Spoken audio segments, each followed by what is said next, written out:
નમસ્કાર વિદ્યાર્થી મિત્રો। તો ધોરણ 11 સાયન્સ ભૌતિક વિજ્ઞાનમાં આપણે અત્યારે ચેપ્ટર નંબર 8 ચાલી રહ્યું છે અને જે ચેપ્ટર છે આપણું ગુરુત્વાકર્ષણ। તો આ ગુરુત્વાકર્ષણ ચેપ્ટરમાં આજના વિડિયો લેક્ચરમાં આપણે વાત કરવાના છીએ ઉદાહરણ 8.8 ની। તો જોઈએ કે ઉદાહરણ 8.8 શું કહેવા માંગે છે। શું કીધું છે કે એક 400 કિલોગ્રામનો ઉપગ્રહ કે તમને એક ઉપગ્રહનું દળ આપેલું છે। 400 કિલોગ્રામનો ઉપગ્રહ પૃથ્વીની આસપાસ 2RE ત્રિજ્યાની વર્તુળાકાર કક્ષામાં છે। માની લો કે આ શું છે?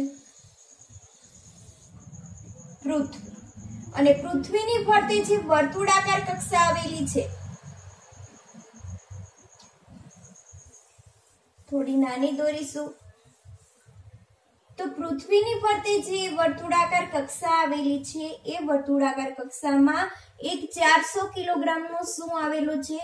ઉપગ્રહ આવેલો છે કે આ વર્તુળાકાર કક્ષા છે અને જે પૃથ્વીના કેન્દ્રથી કેટલા અંતરે છે? 2RE જેટલા અંતરે છે અને અહીંયા આવેલો છે ઉપગ્રહ કે જેનું દળ સ્મોલ m બરાબર છે 400 કિલોગ્રામ। તો આપણને જે કીધું હતું એ બતાવી દીધું કે 400 કિલોગ્રામનો એક ઉપગ્રહ છે એ પૃથ્વીની આસપાસ 2RE ત્રિજ્યાની વર્તુળાકાર કક્ષામાં છે। હવે તેને બદલીને 4RE ત્રિજ્યાની વર્તુળાકાર કક્ષામાં લઈ જવાનો છે। તો આ જે 2RE કક્ષા છે એને બદલીને આપણે ક્યાં લઈ જવાનો છે ઉપગ્રહને? 4RE ત્રિજ્યાની વર્તુળાકાર કક્ષામાં લઈ જવાનો છે।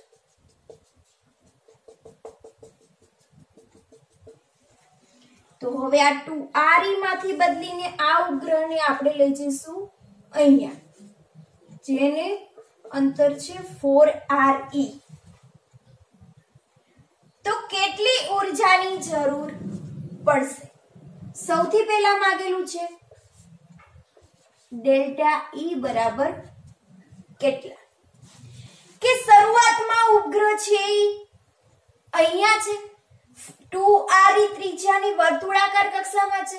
હવે આ ઉપગ્રહને આપણે બદલીને 4RE ત્રિજ્યાની વર્તુળાકાર કક્ષામાં લઈ જવાનો છે, બરાબર? તો અહીંયા જે ઊર્જા હતી એ અને અહીંયા જે ઊર્જા આપણને મળે છે એ બંનેનો આપણે શું લેશું? તફાવત। કેટલી ઊર્જાની જરૂર પડે છે એટલે આ કક્ષામાંથી આ કક્ષામાં આપણે જે ઉપગ્રહને લઈ જવાનું છે ત્યારે આપણે કેટલી ઊર્જાની જરૂર પડશે તે આપણે મેળવવાનું છે। તો સૌથી પહેલા તો જ્યારે આ 2RE ત્રિજ્યાની વર્તુળાકાર કક્ષામાં જ્યારે ઉપગ્રહ છે ત્યારે એની પાસે ઊર્જા કેટલી છે તે જાણવું જરૂરી છે। પછી એ ઊર્જા ઉપરથી પછી આ 4RE ત્રિજ્યાની વર્તુળાકાર કક્ષામાં લઈ જઈએ છીએ તો ત્યારે એની પાસે કઈક ઊર્જા હશે, બંનેનો આપણે શું લેવો પડશે? તફાવત। તો આપણને મળશે કે 2RE ત્રિજ્યાની વર્તુળાકાર કક્ષામાંથી ઉપગ્રહને 4RE ત્રિજ્યાની વર્તુળાકાર કક્ષામાં લઈ જઈએ છીએ ત્યારે એને કેટલી ઊર્જાની જરૂર પડે છે? તો સૌથી પહેલા આપણે મેળવવાનું છે ડેલ્ટા E। આગળ શું કીધું છે જોઈએ કે તેની ગતિ ઊર્જા અને સ્થિતિ ઊર્જામાં શું ફેરફાર થાય છે તે આપણે મેળવવાનું છે, બરાબર? તો અહીંયા જે ગતિ ઊર્જા હતી પછી અહીંયા જે ગતિ ઊર્જા આવે છે, અહીંયા જે સ્થિતિ ઊર્જા હતી અને અહીંયા જે સ્થિતિ ઊર્જા આવે છે, આપણે શું કરવાનું છે? એમાં થતો ફેરફાર મેળવવાનો છે। તો B મેળવવાનું છે ડેલ્ટા K બરાબર કેટલા અને C મેળવવાનું છે ડેલ્ટા P અથવા તો ડેલ્ટા U બરાબર કેટલું મળશે? તો સૌથી પહેલા આપણે એ મેળવીશું કે જ્યારે ઉપગ્રહને 2RE ત્રિજ્યાની વર્તુળાકાર કક્ષામાંથી આપણે 4RE ત્રિજ્યાની વર્તુળાકાર કક્ષામાં લઈ જઈએ છીએ ત્યારે એનામાં કુલ ઊર્જા કેટલી આપણે જોઈએ છે અથવા તો ઊર્જામાં થતો ફેરફાર આપણે મેળવીશું। તો આપણે આગળ થિયરી ભણી ગયા, પૃથ્વીના ઉપગ્રહ વિશેની વાત કરી ગયા છીએ। તો આ પૃથ્વીના ઉપગ્રહમાં આપણે જોયું હતું કે આ જે ઉપગ્રહ છે એ જે પણ વર્તુળાકાર કક્ષામાં છે ત્યારે એની પાસે કુલ ઊર્જા કેટલી છે એના વિશેની આપણે વાત કરી હતી। તો સૌથી પહેલા આપણે મેળવવાનું છે ડેલ્ટા ઈ બરાબર કેટલા, બરાબર. તો જ્યારે ઉપગ્રહ અત્યારે પી બિંદુએ છે તો પી બિંદુએ હશે ત્યારે એની પાસે કુલ ઊર્જા કેટલી હશે, જે આપણે થિયરીમાં જોઈ ગયા છીએ કે જ્યારે ઉપગ્રહ એની વર્તુળાકાર કક્ષામાં ગતિ કરતો હોય ત્યારે એની પાસે ઊર્જા કેટલી હશે, EI બરાબર -GME સ્મોલ m અપોન અહીંયા શું આવશે, અંતર આવશે 2r. કે આપણને આ ઇક્વેશન મળતું હતું કે કોઈ પણ કક્ષામાં ઉપગ્રહ હોય છે ત્યારે એની પાસે કુલ ઊર્જા આટલી હોય છે. હવે અંતર r છે એ આપણી પાસે અત્યારે કેટલું છે, 2re જેટલું છે, બરાબર. તો અત્યારે અહીંયા p બિંદુએ જ્યારે ઉપગ્રહ છે ત્યારે એની પાસે કુલ ઊર્જા કેટલી હશે, આટલી હશે. હવે આપણે શું કરવાનું છે, ક્યુ બિંદુએ લઈ જવાનું છે, એટલે કે 4re ત્રિજ્યાની વર્તુળાકાર કક્ષામાં આપણે ઉપગ્રહને લઈ જવાનું છે. તો હવે ઉપગ્રહ જ્યારે આ કક્ષામાં આવશે ત્યારે એની પાસે ફાઇનલ એનર્જી કેટલી હશે, તો EF બરાબર શું થશે, -GME સ્મોલ m અપોન 2 અને અહીંયા આવશે 4re. તો હવે આપણી પાસે ઇનિશિયલ એનર્જી પણ છે અને ફાઇનલ એનર્જી પણ છે. તો આપણે ઊર્જામાં થતો ફેરફાર મેળવી શકશું. ડેલ્ટા E બરાબર શું થશે, E final minus E initial, બરાબર. તો E final minus E initial મેળવશું એટલે અહીંયા શું આવશે, જો -GME small m upon 8re minus -GME small m upon 4re, જે આપણને કુલ ઊર્જામાં થતો ફેરફાર મળશે. અથવા તો 4re ત્રિજ્યાની વર્તુળાકાર કક્ષામાંથી 2re ત્રિજ્યાની વર્તુળાકાર કક્ષામાંથી ઉપગ્રહને જ્યારે 4re ત્રિજ્યાની વર્તુળાકાર કક્ષામાં લઈ જશું ત્યારે આપણે કેટલી ઊર્જાની જરૂર પડશે તે આપણને મળશે. તો ડેલ્ટા E બરાબર શું થઈ ગયું, જો જેટલું પણ કોમન છે તેને આપણે પહેલા કાઢી લઈ, અહીંયા લખી દઈએ -GME small m upon 8re plus GME small m upon 4re. હવે અહીંયા 8 ની જગ્યાએ હું 4 ગુણ્યા 2 કરી દઉં તો શું થશે, માઈનસ કેટલું નીકળશે, ડેલ્ટા E બરાબર -GME સ્મોલ m, સોરી અહીંયા હું અત્યારે GME m અપોન 4re જેટલું કોમન કાઢીશ. તો કૌંસમાં શું વધશે, -1/2 પ્લસ 1, આટલું કોમન રહે છે. હવે જો ડેલ્ટા E બરાબર શું થઈ જશે, GME small m upon 4re 1 minus 1/2.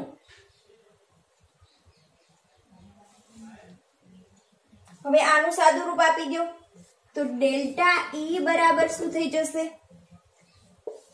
GME small m upon 4re, અહીંયા થશે 2 માઈનસ 1/2 એટલે GME small m upon 4re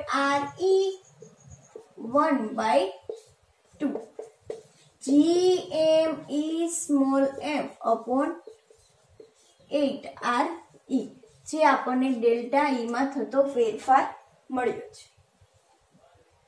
હવે જો આપણી પાસે બધી જ વેલ્યુ છે, ગુરુત્વાકર્ષણનો સાર્વત્રિક અચળાંક જેનું પણ આપણી પાસે મૂલ્ય છે, તો ડેલ્ટા E બરાબર શું થશે, 6.67 ગુણ્યા 10⁻11 ગુણ્યા પૃથ્વીનું દળ 6 ગુણ્યા 10⁻24 ગુણ્યા m કેટલા કિલોનો છે, ઉપગ્રહ 400 કિલોનો, છેદમાં r ગુણ્યા 6.4 ગુણ્યા 10⁻6. આ બધાનું તમે સાદું રૂપ આપશો એટલે ઉર્જામાં થતો ફેરફાર તમને મળશે 3.13 ગુણ્યા 10⁹ જૂલ. 3.13 ગુણ્યા 10⁹ જૂલ કે જે તમને ઉર્જામાં થતો ફેરફાર મળશે. એટલે કે તમે ઉગ્રને જ્યારે 2r ત્રિજ્યાની વર્તુળાકાર કક્ષામાંથી 4r ત્રિજ્યાની વર્તુળાકાર કક્ષામાં લઈ જાઓ છો ત્યારે એને તમારે કેટલી ઉર્જાની જરૂર પડશે? 3.13 ગુણ્યા 10⁹ જૂલ. તો એક વસ્તુ આપણને મળી ગઈ છે. હવે આપણે બી ફાઇન્ડ કરશું. ગતિ ઉર્જામાં થતો ફેરફાર. હવે ગતિ ઉર્જામાં થતો ફેરફાર તમારે મેળવવાનો છે. તો અહીંયા એક શોર્ટ ટ્રીક આપું છું જે તમે યાદ રાખજો કે માની લો કે ગતિ ઉર્જામાં થતો ફેરફાર ડેલ્ટા કે બરાબર કેટલો હોય? x. તો સ્થિતિ ઉર્જામાં થતો ફેરફાર કેટલો હોય? -2x. પૃથ્વીની સપાટી પરથી જેમ જેમ આપણે દૂર જતા જઈએ છીએ એમ એમ સ્થિતિ ઉર્જા શું થાય છે? વધતી જાય છે અને ગતિ ઉર્જા ઘટતી જાય છે. તો હવે માની લો કે ડેલ્ટા x તમારી પાસે છે, ડેલ્ટા k છે x. અત્યારે ધારી લીધું કે x જેટલી છે તો ડેલ્ટા u કેટલી થાય? -2x. આપણે બધા જાણીએ છીએ કે ગતિ ઉર્જા છે એ સ્થિતિ ઉર્જા કરતા કેટલી હોય? અડધી હોય. ઇક્વેશન આપણે જોઈ ગયા છીએ કે ગતિ ઉર્જા k બરાબર કેટલું થાય? 1/2 mv². હવે 1/2 m અહીંયા શું આવશે? gme/r. એટલે કે gme/m/2r જે શું છે? ગતિ ઉર્જા. હવે સ્થિતિ ઉર્જાનું ઇક્વેશન શું છે? -gme/m/r. તો આ ગતિ ઉર્જા છે એ કેટલી થઈ? માઈનસ સ્થિતિ ઉર્જા કરતા અડધી થાય છે. સ્થિતિ ઉર્જા કરતા ગતિ ઉર્જાનું મૂલ્ય કેટલું હોય છે? અડધું હોય છે. તો અહીંયા પણ એવું થયું છે. જો સ્થિતિ ઉર્જા કરતા ગતિ ઉર્જાનું મૂલ્ય કેવું છે?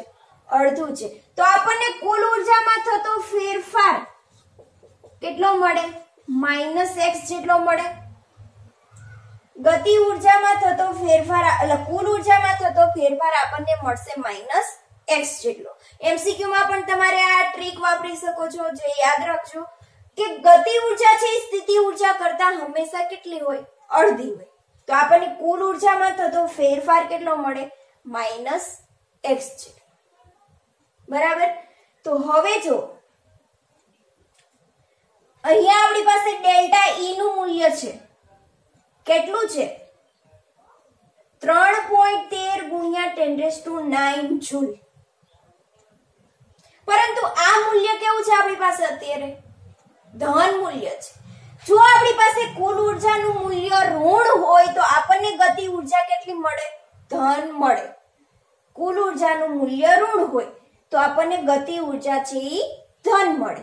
અત્યારે આપણી પાસે કુલ ઉર્જાનું મૂલ્ય ધન છે તો આપણને ગતિ ઉર્જા કેટલી મળશે? ડેલ્ટા U બરાબર -3.13 ગુણ્યા 10⁹ જૂલ. બરાબર. હવે પોટેન્શિયલ એનર્જી મેળવવાની છે. ડેલ્ટા U બરાબર કેટલા? કે સ્થિતિ ઉર્જામાં થતો ફેરફાર કેટલો? તો સ્થિતિ ઉર્જામાં થતો ફેરફાર કેટલો છે? -2x.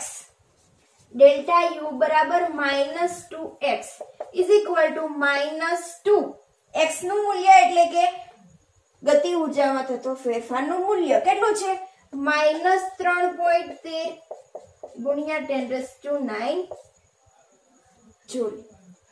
તો હવે આ તમને સ્થિતિ ઉર્જાનું મૂલ્ય ડેલ્ટા U કેટલું મળશે? 6.25. 6.25 ગુણ્યા 10⁹ જૂલ જે તમને મળી ગયો સ્થિતિ ઉર્જામાં થતો ફેરફાર. બરાબર. તો આપણે જ્યારે ઉગ્રને 4r ત્રિજ્યાની વર્તુળાકાર કક્ષા 2r ત્રિજ્યાની વર્તુળાકાર કક્ષામાંથી 4r ત્રિજ્યાની વર્તુળાકાર કક્ષામાં લઈ જવાની હતી ત્યારે એનામાં કુલ ઉર્જા કેટલી જરૂર પડશે?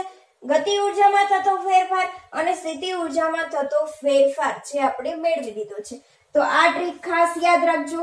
અહીંયા એ વાત યાદ રાખજો કે ગતિ ઉર્જા છે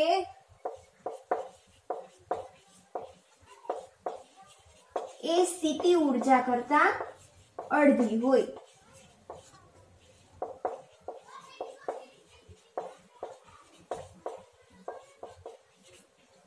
ગતિ ઉર્જા ધન હોય તો સ્થિતિ ઉર્જા ઋણ છે, બરાબર.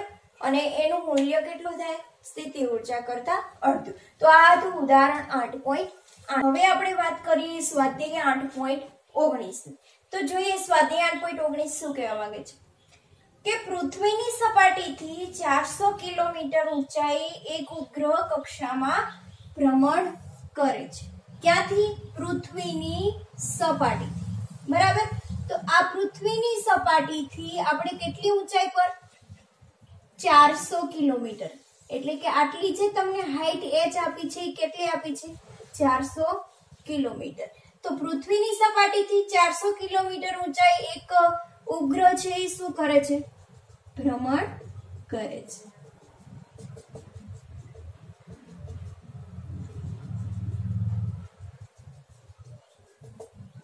અને પૃથ્વીની સપાટીથી પૃથ્વીના કેન્દ્ર સુધીનું અંતર જેને આપણે કહીએ છીએ પૃથ્વીની ત્રિજ્યા r e. તો આ જે પૃથ્વીની સપાટી ઉપર જે ઉપગ્રહ છે એનું પૃથ્વીના કેન્દ્રથી ટોટલ અંતર કેટલું થશે? r બરાબર r e પ્લસ h. એટલે કે આ જે ઉપગ્રહ છે પૃથ્વીના કેન્દ્રથી આટલા અંતરે દૂર આવેલો છે. હવે ઉપગ્રહને પૃથ્વીના ગુરુત્વાકર્ષણની અસરમાંથી બહાર મોકલવા માટે કેટલી ઉર્જા ખર્ચવી પડશે? અત્યારે ઉપગ્રહ છે 400 કિલોમીટરની ઊંચાઈએ પૃથ્વીની સપાટીથી 400 કિલોમીટર ઊંચાઈએ જે વર્તુળાકાર કક્ષા છે એમાં અત્યારે પરિભ્રમણ કરી રહ્યું છે. તો આપણને ખબર છે કે કોઈ પણ ઉપગ્રહ છે જ્યારે વર્તુળાકાર કક્ષામાં ગતિ કરતો હોય ત્યારે એની પાસે કુલ ઉર્જા કેટલી હોય? તો કુલ ઉર્જાનું ઇક્વેશન છે E બરાબર -gme_m/2r. બરાબર. r શું થઈ જશે? -gme_m/2r એટલે કે re પ્લસ h. તો અત્યારે જે કક્ષામાં ઉપગ્રહ છે પરિભ્રમણ કરી રહ્યો છે ત્યારે એની પાસે ઉર્જા આટલી છે, કુલ ઉર્જા આટલી છે. હવે શું કરવાનું છે કે આ ઉપગ્રહને આપણે પૃથ્વીના ગુરુત્વાકર્ષણ બળમાંથી બહાર કાઢી નાખવાનો છે, કે ગુરુત્વાકર્ષણની અસરમાંથી બહાર મોકલવાનો છે. તો ઉપગ્રહને આપણે પૃથ્વીના ગુરુત્વાકર્ષણ બળની બહાર મોકલવા માટે આપણે શું કરવું પડે? તો આપણે જોઈ ગયા છીએ કે જ્યારે આપણે કોઈ પણ ઉપગ્રહ હોય છે કે કોઈ પણ પદાર્થ હોય છે એને પૃથ્વીના ગુરુત્વાકર્ષણમાંથી બહાર મોકલવા માટે આપણે શું કરવું પડશે? એ ઉપગ્રહને આપણે કાં તો ઇન્ફિનિટી અંતરે મોકલી દેવો પડશે, કાં તો એની કુલ ઉર્જા આપણે શું કરવી પડશે? શૂન્ય કરવી પડશે, બરાબર. તો અત્યારે જે આપણી પાસે ઉપગ્રહ છે જે કક્ષામાં આવેલો છે એ કક્ષામાં છે એની પાસે કુલ ઉર્જા કેટલી છે? -gme_m/2re પ્લસ h જેટલી અત્યારે એની પાસે ઉર્જા છે. હવે ગુરુત્વાકર્ષી ક્ષેત્રમાંથી બહાર મોકલી દેવો છે તો એની કુલ ઉર્જા છે આપણે શું કરવી પડશે? શૂન્ય કરવી પડશે. તો કુલ ઉર્જા શૂન્ય કરવા માટે આપણે શું કરવું પડશે?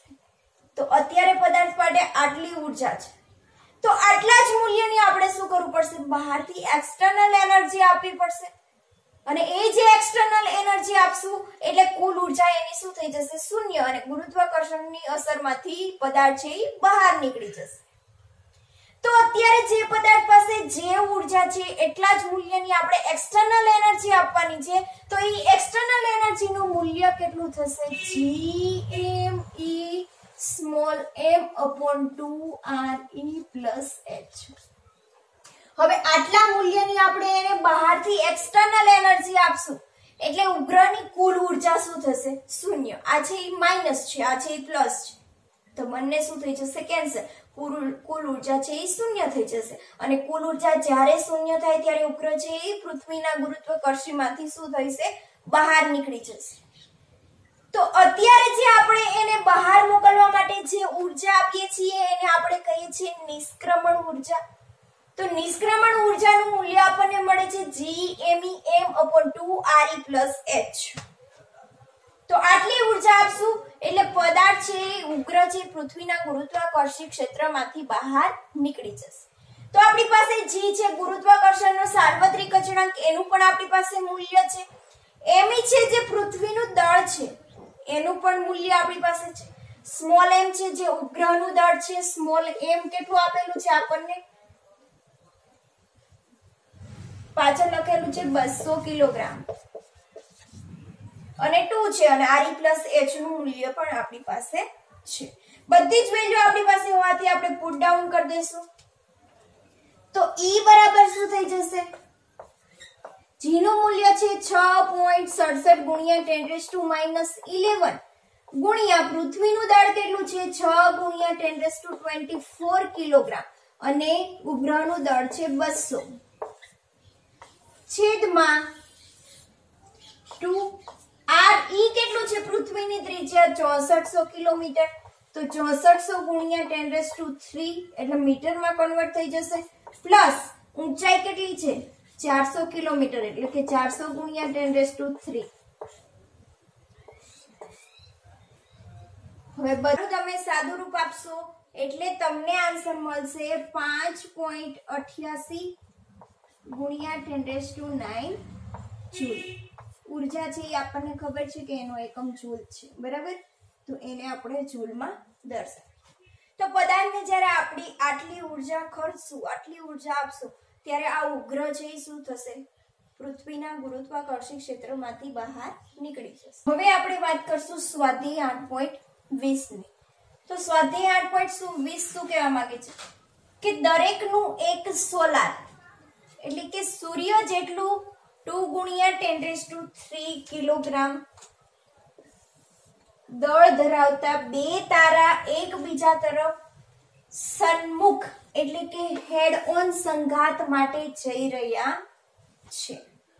તમને બે તારાઓ આપેલા છે. માની લો કે આ એક તારો છે અને આ બીજો તારો છે.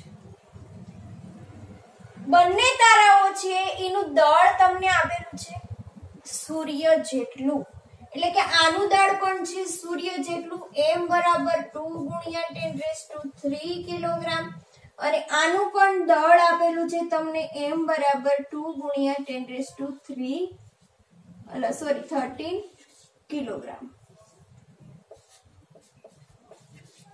કે બંને તારાઓના દળ તમને સમાન આપેલા છે અને આ બંને તારાઓ છે એ એકબીજા તરફ હેડ ઓન એટલે કે સંઘાત માટે જઈ રહ્યા છે. જ્યારે તેઓ 10⁹ કિલોમીટર અંતરે હોય છે ત્યારે તેમની ઝડપ અવગણ્ય છે. કે અત્યારે જે આપણે બે તારાઓ લીધા છે એ બંને તારાઓ અત્યારે કેટલા અંતરે છે? r બરાબર 10⁹ કિલોમીટર. કે જ્યારે અત્યારે બંને તારાઓ છે એ 10⁹ કિલોમીટર અંતરે છે ત્યારે એમની ઝડપ છે એ કેવી હોય? અવગણ્ય છે એવું કીધું છે. એટલે કે શરૂઆતમાં જ્યારે બંને તારાઓ 10⁹ કિલોમીટર અંતરે છે ત્યારે એની ઝડપ અવગણ્ય છે એટલે એની પાસે કોઈ પણ પ્રકારનો વેગ નથી, એટલે બંને શું કરે છે? સ્થિર છે. એની પાસે કોઈ પણ પ્રકારની ગતિ ઉર્જા નથી. હવે આપણને ખબર છે કે જ્યારે કોઈ પણ બે તારાઓના દળ સમાન હોય તો દળ સમાન હોવાના કારણે એમના વેગ પણ કેવા હોય છે? સમાન હોય છે, બરાબર? તો બંને તારાઓ અત્યારે આપણી પાસે સરખા દળના છે તો બંને તારાઓના દળ સરખા હશે અને 10⁹ કિલોમીટર અંતરે છે અને એમની ઝડપ છે અત્યારે અવગણ્ય છે, બરાબર? તો અત્યારે જ્યારે આ પ્રારંભિક સ્થિતિ તમને આપેલી છે એના માટે આ જે બે તારાઓ છે એની ગતિ ઉર્જા અને સ્થિતિ ઉર્જા કેટલી હશે તે આપણે મેળવી શકીએ, બરાબર? તો આ જે પ્રારંભમાં છે ત્યારે પ્રારંભિક ઉર્જા આપણને મળશે તો અહીંયા લખી દઈએ પ્રારંભિક ઉર્જા EI. તો EI બરાબર શું થશે કે kinetic energy plus potential energy. હવે બંને તારાઓ છે અત્યારે એમની ઝડપ અવગણ્ય છે, એમની પાસે કોઈ પણ પ્રકારની ઝડપ નથી, એટલે કાઇનેટિક એનર્જી કેવી થશે? શૂન્ય થશે. તો આ જે બે તારાઓ છે એની વચ્ચે અંતર હોવાથી અત્યારે એની પાસે ખાલી શું હશે? પોટેન્શિયલ એનર્જી હશે. કાઇનેટિક એનર્જી તો શૂન્ય થઈ ગઈ છે, તો પોટેન્શિયલ એનર્જી શું થશે? -gmm/r. તો -gm²/r જે છે ઇનિશિયલ એનર્જી. અત્યારે બંને તારાઓ છે આટલા અંતરે છે ત્યારે. હવે આગળ શું કીધું છે કે તેઓ કેટલી ઝડપથી એકબીજાને અથડાશે? દરેક તારાની ત્રિજ્યા લ્યો 10⁹ કિલોમીટર, કે આ જે તારો છે એની ત્રિજ્યા કેટલી છે? r બરાબર 10⁹ કિલોમીટર, અને આની ત્રિજ્યા પણ એટલી છે, r બરાબર 10⁹ કિલોમીટર. તો હવે જ્યારે બંને તારાઓ છે અથડાય છે એટલે કે હવે ગતિ કરવાનું ચાલુ કરે છે, તો જ્યારે બંને તારાઓ અથડાશે એનો સંઘાત માટે જઈ રહ્યા છે, સંઘાત માટે હેડ ઓન એટલે કે બંનેની સપાટી શું થશે? અથડાશે. તો બંનેની સપાટી જ્યારે અથડાય છે તો માની લો કે આ એક તારો છે અને આ શું છે? બીજો તારો છે. બંને તારાઓની સપાટી અથડાય છે. તો જ્યારે બંને તારાઓ અથડાશે ત્યારે એની પાસે ઝડપ કેટલી હશે? તો અહીંયાથી અહીંયા સુધીનું અંતર કેટલું છે? r એની ત્રિજ્યા, અને અહીંયાથી પણ અહીંયા સુધીનું અંતર છે r. હવે આ બંને તારાઓના કેન્દ્રથી અંતર કેટલા થશે? તો r' બરાબર થશે 2r. હવે જ્યારે આ બંને તારાઓ અથડાયા છે ત્યારે આપણને શું મળશે? ફાઇનલ એનર્જી, અંતિમ ઊર્જા. તો અહીંયા આપણે લખી દઈએ અંતિમ ઊર્જા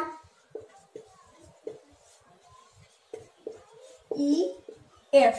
તો EF બરાબર શું થશે? Kinetic energy final plus potential energy final.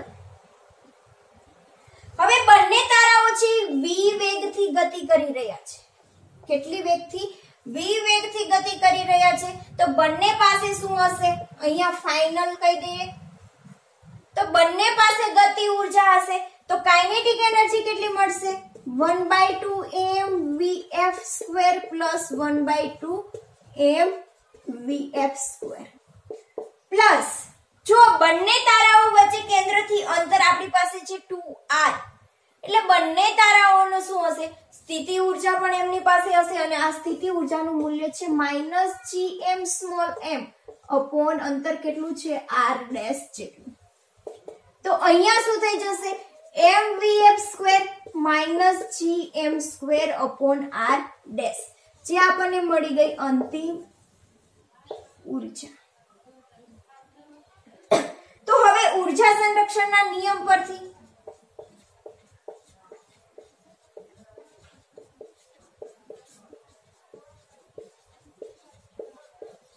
આપણે શું કરવાનું છે? ફાઇનલ ઝડપ મેળવવાની છે કે જ્યારે બંને તારાઓ એકબીજા સાથે અથડાય છે ત્યારે. તો આપણે અહીંયા શું કરશું? EI બરાબર EF. EI નું મૂલ્ય અત્યારે આપણી પાસે કેટલું છે? -gm²/r is equal to mvf² -gm²/r'. હવે ત્રણેયમાંથી m કેન્સલ કરો તો શું વધશે? gm/r is equal to vf² -gm/r'. આપણે મેળવવાનું છે vf², તો શું થઈ જશે? -gm/r plus gm/r'. તો vf² બરાબર gm r' -gm/r.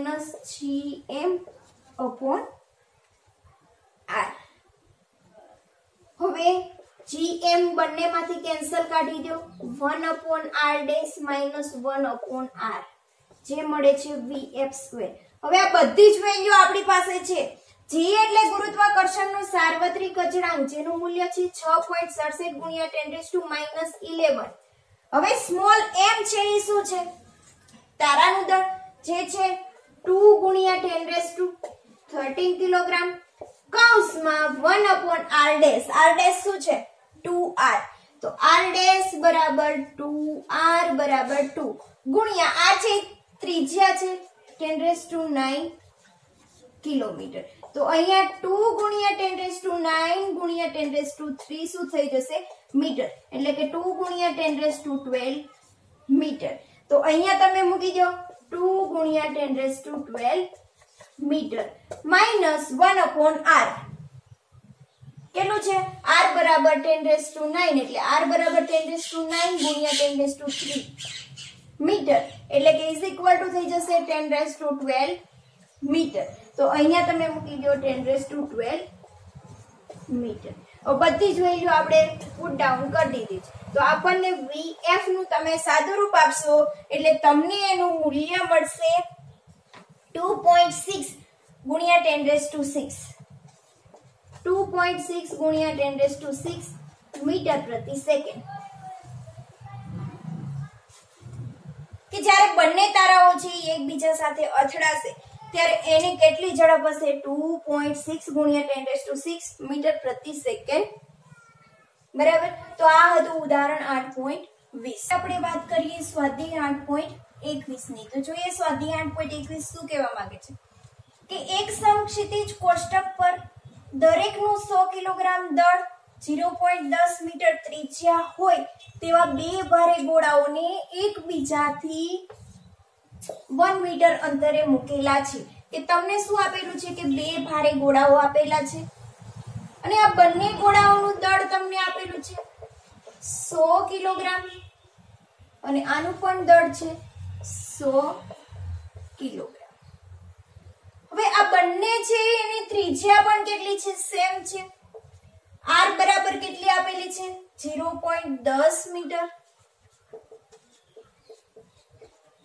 અને આમાં પણ r બરાબર કેટલી આપેલી છે 0.10 મીટર અને બંને ગોળાઓ છે એ એકબીજાથી 1 મીટર અંતરે રાખેલા છે. ગોળાઓના કેન્દ્રોને જોડતી રેખાના મધ્ય બિંદુએ ગોળાનું જે કેન્દ્ર છે બંને ગોળાઓના કેન્દ્રને જોડતી રેખા છે એના મધ્ય બિંદુએ આપણે મેળવવાનું છે ગુરુત્વાકર્ષી બળ અને ગુરુત્વીય સ્થિતિમાન. તો માની લો કે આ મધ્ય બિંદુએ આપણે અત્યારે સ્મોલ m દળનો પદાર્થ રાખેલો છે. બરાબર. તો અહીંયા લખી દઈએ કે ગોળાઓના કેન્દ્રને જોડતી રેખાના મધ્ય બિંદુએ સ્મોલ m દળનો પદાર્થ રાખેલો છે. ગોળાઓના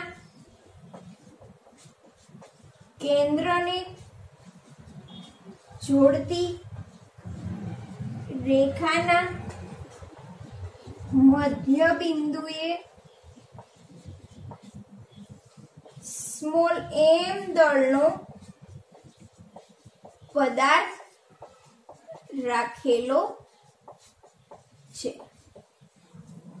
તો આપણે શું મેળવવાનું છે ગુરુત્વાકર્ષણ બળ અને ગુરુત્વીય સ્થિતિમાન આપણે બંને મેળવવાનું છે. તો સૌથી પહેલા આપણે ગુરુત્વાકર્ષણ બળની વાત કરીએ.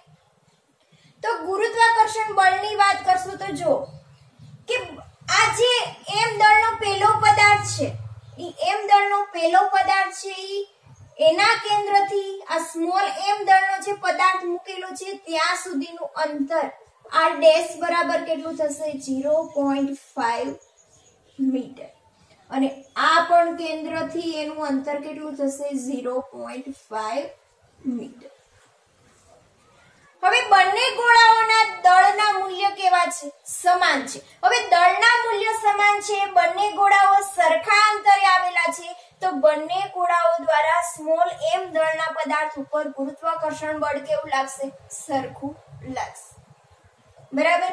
તો અહીંયા આપણે લખી દઈએ કે બંને ગોળાઓના દળ સમાન છે અને બંને ગોળાઓ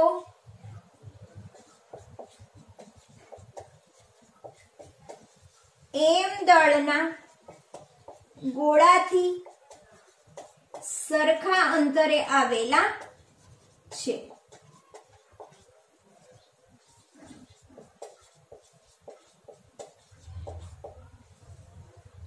તેથી સ્મોલ m દળના પદાર્થ ઉપર સરખા મૂલ્યનું ગુરુત્વાકર્ષણ બળ લાગશે। તેથી સ્મોલ m દળના ગોળા પર બંને ગોળાઓ દ્વારા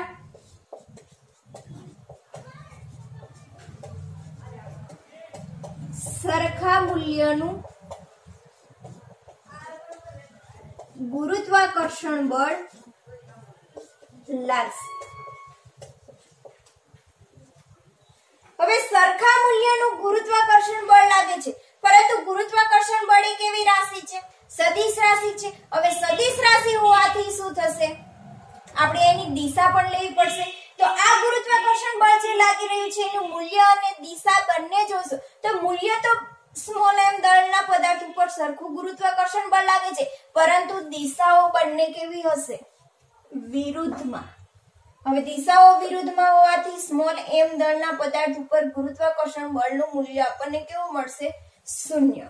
તો અહીંયા લખી દઈએ બંને ગુરુત્વાકર્ષણ બળની દિશાઓ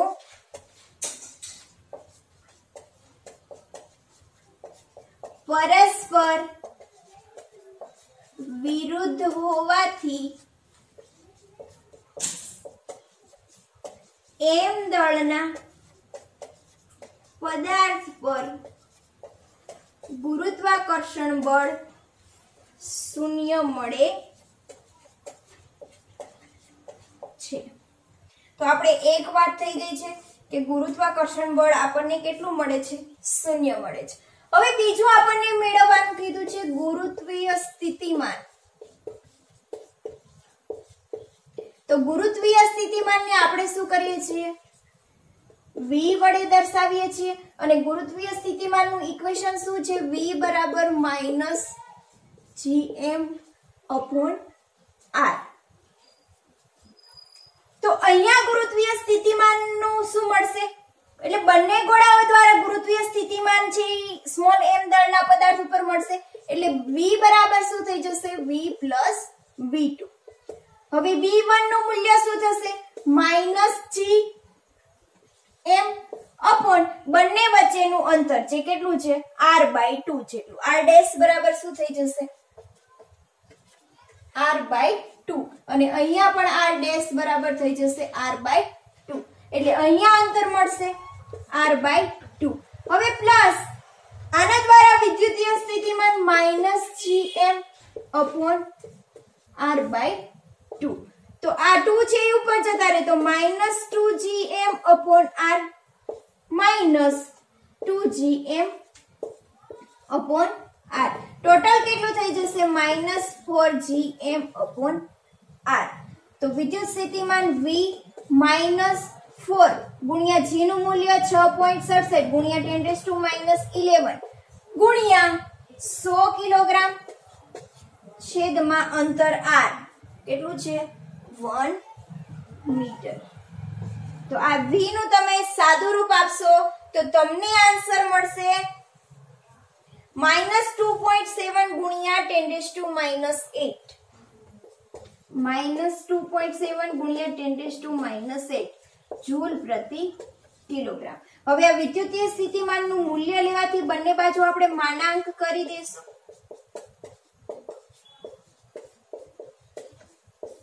તો આપણને વિદ્યુતીય સ્થિતિમાનનું મૂલ્ય મળશે 2.7 ગુણ્યા 10⁻8 જૂલ પ્રતિ કિલોગ્રામ।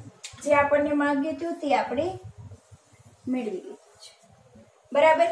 તો આ હતું તમારું સ્વાધ્યાય 8.1